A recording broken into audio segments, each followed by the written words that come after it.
Градоначалникот на општина Центар Горан Герасимовски ја додели највисоката општинска награда Феникс за исклучителни постигнувања во стопанството, уметноста, образованието, спортот и други значајни области. Наградата е признание за трудот, талентот и ангажманот на нашите центарци, кои активно ја промовираат и представуваат нашата општина на домашна и меѓународна сцена, истакна првиот човек на општината Центар, честитајќи им на наградените. Наградените добија дипломи и паричен износ од 20.000 денари. Градоначалникот Герасимовски и општина Центар ќе продолжат посветено да ги мотивираат жителите на Центар кон нови успеси, потикнувајќи ги да бидат амбасадори на креативноста, знаењето и иновативноста, велат од општина Центар.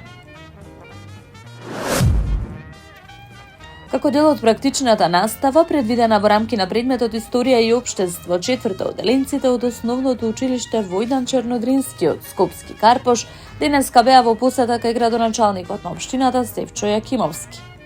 Четврта оделенците беа најзаинтересирани за обврските и надлежностите на градоначалникот, каква е структурата на локалната самоуправа, одржувањето на здравата животна средина, како и за своите обврски како најмлади жители на Карпош, велат од локалната самоуправа.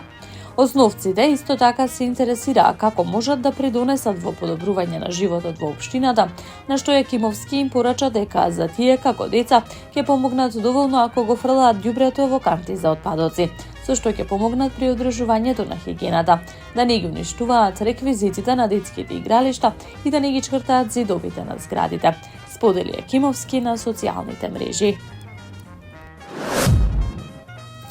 Учениците од општинското основно училиште Ристо Крле од Кадино, како и подрачните училишта во Мралино и Бунарџик на свечен начин и со повеќедневна програма и активности го одбележаа патрониот празник на училиштето. Во рамки на одбележувањето во текот на неделата се одржаа повеќе активности во кои беа вклучени и учениците. Во подрачното училиште во Мралино се одржаа спортски игри, есенски настан во подрачното училиште во Бунарџик, како и ликовна изложба и свечена завршна приредба во Централното училиште во Кадино. Настанот го проследија ученици, родители, поранешни директори и гости на чело со првиот човек на општина Илинден Александар Ѓоргиевски. Учениците се представија со богата културно-забавна и уметничка програма, исполнета со драмски точки, рецитали, ритмички вежби, хорска изведба и фолклор.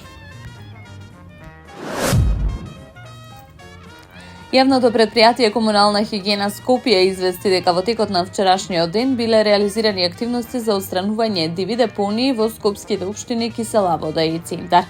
Во општина Кисела Вода се интервенирало на улиците Невена Георгиева Дуња и Димо Хаџидимов, каде што се подигнати вкупно 20 кубни метри непрописно одложен мешан комунален, градежен и кабаст отпад.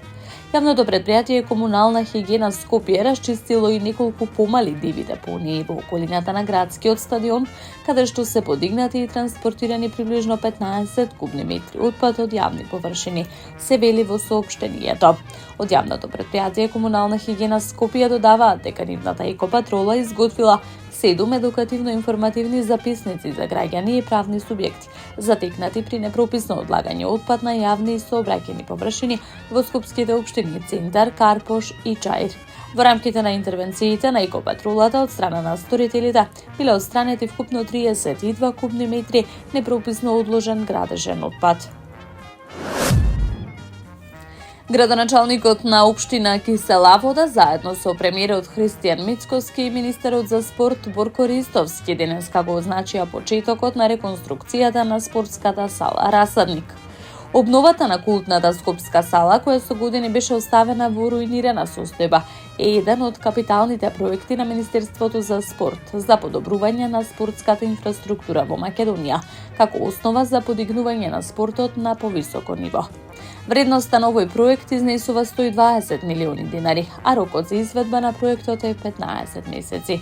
Благодарение на силната заложба на владата на Република Македонија, на премиерот и на министерот за спорт, од денеска па натаму овде се менува приказната и сликата. Ова повторно ќе биде место каде што ќе се собира народот и каде што ќе се раѓаат нови спортски имиња, како што било случај во минатото, истакна првиот човек на Кисела Вода Орце Ѓоргиевски. Ќе се бориме со многу работа, со многу труд, со многу енергија. против сите оние кои сакаат да не влечат во минатото. Тоа е она кое што го очекуваат граѓаните од нас како влада. Јас ќе продолжам да работам во таа насока, напомена премиерот Мицкоски. Таму е Скопје, град мој убав лише, што ми расте сни. Вечно